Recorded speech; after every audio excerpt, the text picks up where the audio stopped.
Halo guys, selamat datang kembali di channel YouTube Aryan Ngapak. Oke guys, pada video kali ini saya mau mengasih informasi sebenarnya jadi PNS tuh enak nggak sih? Seperti saya jadi PNS sebenarnya kerjanya enak nggak sih? Kan dewasa ini banyak generasi muda, kaula muda ini sangat tertarik berjubel-jubel mendaftar CPNS. Jadi setiap ada CPNS yang diadakan tiap tahun pasti pendaftarnya lumayan banyak ya guys. Jadi memang kalau jadi PNS memang ada beberapa keunggulan, diantaranya mungkin mencari pensiun ya, memang ada pensiun. Kemudian kalau dari segi gaji ya menurut saya sih pas-pasan guys. Kalian tidak bisa kaya ketika kalian menjadi PNS, karena nanti ketika kalian jadi PNS dan mempunyai harta yang banyak di atas 200 juta nanti akan diawasi oleh instansi lain seperti KPK, BPKP, dan lain-lainnya. Nah, kalian pasti bertanya-tanya, sebenarnya kerjanya enak nggak sih jadi PNS? Ini kan kalau misalkan kerjanya enak, ini kan akan menjadi daya tarik kalian ya jadi PNS. Kalian berpikir ketika jadi PNS, kalian akan berada pada zona nyaman. Jawabannya apa guys? Tidak guys. Pengalaman saya semenjak jadi PNS, malah saya pekerjaannya semakin banyak guys. Pekerjaannya apa aja? Yuk kita mulai ngomong-ngomong terkait dengan pekerjaan PNS guys. Ini biasanya kalau misalkan di pusat ini kerjanya lebih banyak. Karena pengalaman saya kerja di pusat jadi PNS di salah satu instansi. Nah, pulangnya malam terus guys. Jadi kita berangkat dari pagi jam 7:30 harus udah absen, kemudian pulangnya minimal setelah maghrib. Kadang-kadang pulang jam 8 malam, kadang-kadang pulang jam 10 malam, tergantung karena tingkat crowded pekerjaannya ini memang sangat banyak kalau di pusat. Jadi bagi kalian yang melamar formasi CPNS di instansi pusat, kementerian atau lembaga, kalian siap-siap karena pekerjaannya memang sangat crowded. Mungkin beda bagi kalian yang melamar CPNS di instansi daerah. Ini kemungkinan tidak se-crowded yang ada di pusat pekerjaannya guys. Kebetulan saya melamar pada formasi jabatan perencana guys. Jadi saya tiap harinya saya mengerjakan pekerjaan yang terkait dengan perencanaan. Jadi guys, kalian masuk tiap hari, apa yang kalian kerjakan itu nanti akan terukur guys. Jadi nanti dalam satu hari kalian ada targetnya mengerjakan apa, outputnya apa. Nah itu akan menjadi dasar dalam pemberian tunjangan kinerja guys. Seandainya target kinerja yang telah ditetapkan atasan tidak tercapai guys, tentunya tunjangan kinerja yang didapatkan kalian itu tidak akan besar. Tapi apabila tercapai apa yang ditugaskan oleh atasan, kalian lakukan semua sampai selesai dan menghasilkan sebuah output, maka penghasilan kalian juga akan mengikuti, di mana tunjangan kinerjanya akan maksimal.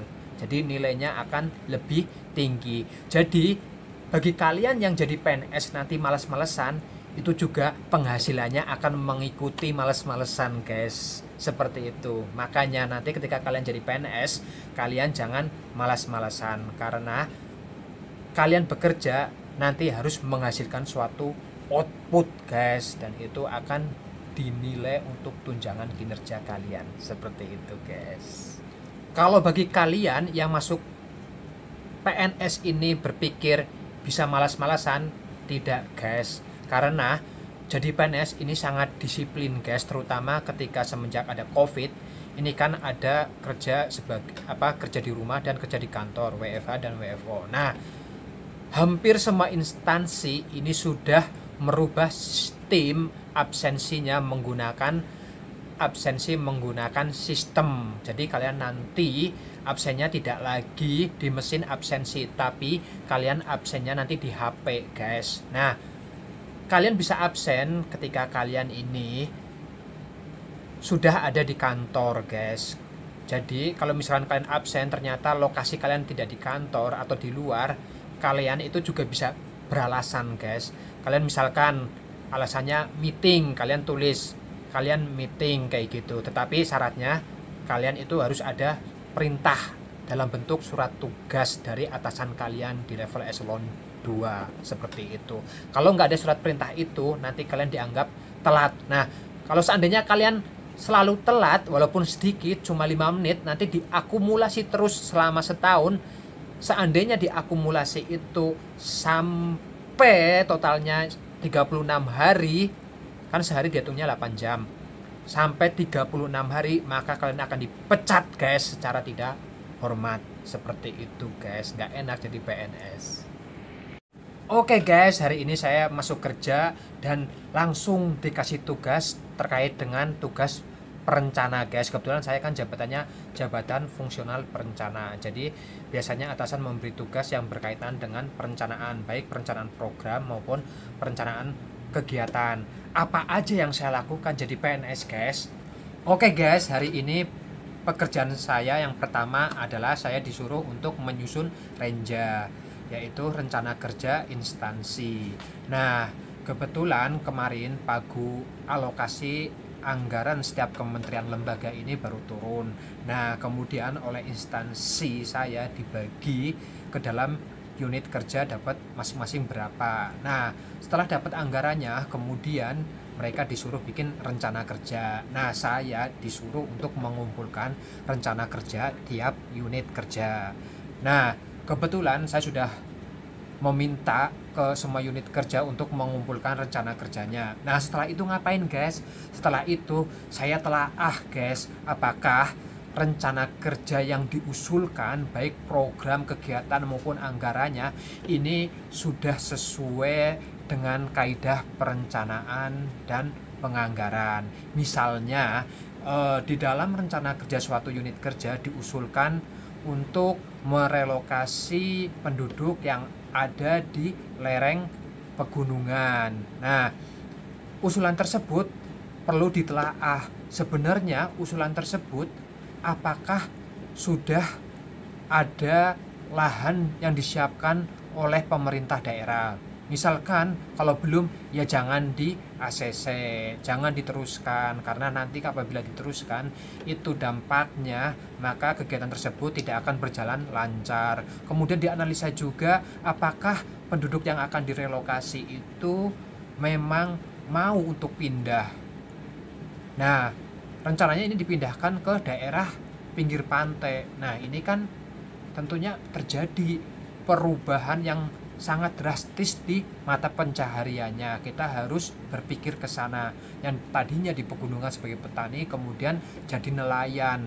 Nah, ini kan mungkin bukan basic atau background mereka. Mungkin mereka kurang menguasai. Nah, seperti itu. Kemudian yang kedua, saya ini disuruh bikin paparan guys. Kebetulan besok pagi saya rencananya akan dinas luar ke Nusa Tenggara Timur. Kebetulan di sana pimpinan saya ada mendapat undangan sebagai narasumber untuk kegiatan SKPD. Jadi Satuan Perangkat Daerah ini mengadakan suatu kegiatan rakor. Nah, biasanya mengundang narasumber dari pusat. Nah, karena pimpinan saya jadi narasumber, otomatis saya sebagai staf harus menyiapkan bahan paparannya. Nah, jadi kita sebagai staf harus banyak membaca, harus pandai membuat PowerPoint guys, karena tidak mungkin seorang pimpinan itu akan bikin sendiri. Pasti yang akan bikin, menyusun bahannya adalah stafnya. Nah, nanti akan dikoreksi, kemudian kita perbaiki. Nah, kemudian biasanya setelah itu kita akan diajak oleh pimpinan tersebut dinas ke luar kota. Ya, besok pagi rencananya saya mau dinas ke Nusa Tenggara Timur, menemani pimpinan saya menjadi narasumber. Seperti itu. Oke guys, selain tugas tersebut tadi, saya juga ditugasi untuk menyusun bahan guys. Tadi barusan saya dapat dispo. Ini disponya guys. Jadi kalian nanti ketika ditugasi biasanya berupa perintahnya berupa dispo guys. Nah, ini ada nama saya. Nah, nanti akan seperti ini, kalian ditugasi melalui dispo. Nah, disponya kalian baca, kemudian isinya apa, dan kalian kerjakan. Kebetulan ini ada surat dari Kemenko Maritim. Nah, mereka minta data terkait dengan kegiatan di instansi saya yang berkaitan dengan pembangunan kelautan, guys. Nah, otomatis saya harus bikin data tersebut yang nanti dilaporkan ke atasan, kemudian dikirim ke Kemenko Kemaritiman. Nah, saya harus memilah-milih kegiatan di instansi saya mana yang berkaitan dengan kemaritiman. Dalam artian kegiatan di instansi saya ini ikut mendukung dalam pencapaian pembangunan kemaritiman. Kita harus mencari-cari kegiatan apa yang cocok untuk pembangunan kemaritiman, seperti itu. Nah, selain itu saya juga ditugasi untuk membuat bahan rakortek, guys. Apa itu rakortek? Rapat koordinasi teknis. Iya, guys. Jadi ini kan sudah akhir tahun, kita rencananya mau mengadakan suatu kegiatan yang sifatnya kesepakatan, guys, antara pemerintah pusat dengan daerah. Ada sinkronisasi program dan kegiatan. Nah, kita rencananya mau bikin suatu daftar kegiatan di pusat seperti ini. Kemudian nanti kita akan ketemu daerah dalam suatu forum koordinasi. Nah, di situ kira-kira daerah mengusulkan apa. Nah, sama yang kita tadi kerjakan, kita programkan, ini sesuai nggak? Misalkan kita memprogramkan di Riau ini, di Provinsi Riau, melakukan pembuatan tanggul di Pulau Meranti, karena Pulau Meranti ini kan mengalami abrasi yang cukup serius ya, guys, sehingga perlu dibuatkan tanggul. Nah, saat kita ada di forum koordinasi dengan daerah, ternyata daerah berbeda pendapat bahwa mereka itu lebih butuh untuk membangun sebuah sumur di hutan untuk penanggulangan bencana kebakaran hutan. Jadi biar apinya cepat padam, butuh yang namanya sumur. Jadi sumber airnya itu dekat, seperti itu. Nah, otomatis nanti dibuat kesepakatan enaknya seperti apa, seperti itu, guys. Selain tugas tersebut tadi, saya juga disuruh untuk membuat realisasi anggaran, guys. Kebetulan ini kan sudah akhir tahun, jadi karena saya sebagai perencana, saya berkutat di program dan anggaran, jadi harus tahu kira-kira realisasinya sampai bulan Oktober ini sampai berapa persen. Nah, seandainya di setiap unit kerja masih tersisa anggaran, maka kita sebagai perencana harus memikirkan kira-kira unit mana yang masih membutuhkan dan kegiatannya apa, kita kasih ke mereka, sehingga pencapaian target realisasi kita nanti akan tercapai. Karena kita kan bekerja di instansi pemerintahan, ini ada target anggaran, jadi anggaran yang udah dialokasikan ini harus terserap, guys. Jadi gitu, guys. Jadi PNS tugasnya banyak, sudah kita suruh menyusun ini itu, kemudian kita juga ditugasi oleh pimpinan untuk ikut rapat. Kebetulan hari ini saya mendapat undangan dari unit kerja lain untuk menyusun rencana strategis unit kerja. Jadi ikut berpartisipasi menyusun rencana strategis unit kerja. Nah, itu memang salah satu tugas dari seorang perencana. Jadi, guys, kita sudah capek menyusun ini itu, kemudian kita harus ikut rapat.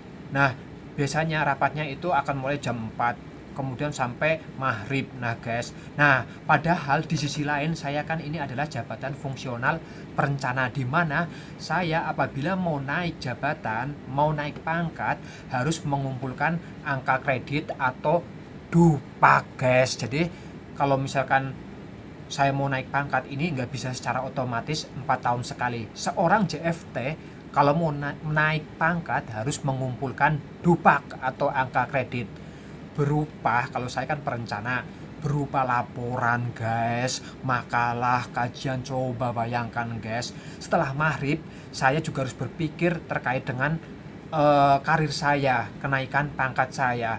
Untuk naik pangkat saya harus bikin sebuah kajian, nggak sebuah, banyak kajian, karena nanti ditarget dalam jabatan itu harus menyusun berapa kajian, harus menyusun berapa laporan kegiatan, harus menyusun berapa banyak makalah.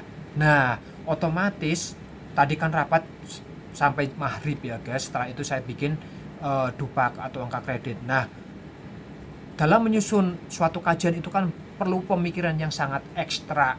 Nah, ini biasanya sampai jam 9, jam 10 baru kelar. Nah, itu baru bisa kita pulang dengan nyaman. Kan kita nggak mau ya guys, masa kita pulang ke rumah bersama keluarga, kita inginnya bercengkraman dengan keluarga, tetapi kita di sisi lain harus berpikir karir kita. Nah, seorang JFT harus mengumpulkan angka kredit sehingga mereka mau tidak mau harus meluangkan waktunya untuk memikirkan kenaikan pangkat mereka dengan menyusun angka kredit. Jadi waktu bersama keluarga banyak yang tersita, dan itu ada targetnya tiap tahun guys. Jadi seperti itu guys. Jadi PNS ini tidak seenak yang kalian kira. Kalian tidak berada dalam zona nyaman, tapi justru dengan jadi PNS kalian ini tugasnya semakin banyak guys, terutama kalian yang berada di instansi pusat. Tapi di daerah juga tidak kalah sibuknya guys. Jadi kalian harus berpikir, merubah mindset guys, bahwa jadi PNS itu tidak enak. Kalian harus bekerja dengan ikhlas untuk mengabdi kepada negara. Oke guys, demikian video kali ini terkait dengan pembahasan sebenarnya jadi PNS enak atau enggak.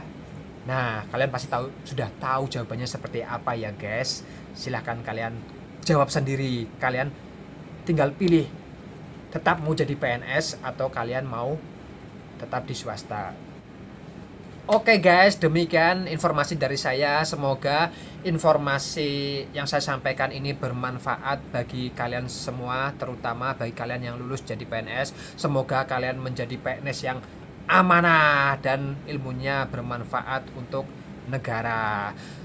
Jangan lupa guys, mohon bantuannya untuk subscribe, like, dan komen, serta kalau bisa share channel YouTube saya agar informasi yang saya sampaikan lebih bermanfaat kepada orang lain. Dan saya akan sangat senang untuk membuat video-video yang bermanfaat bagi kalian semua. Terima kasih sudah menonton channel YouTube saya.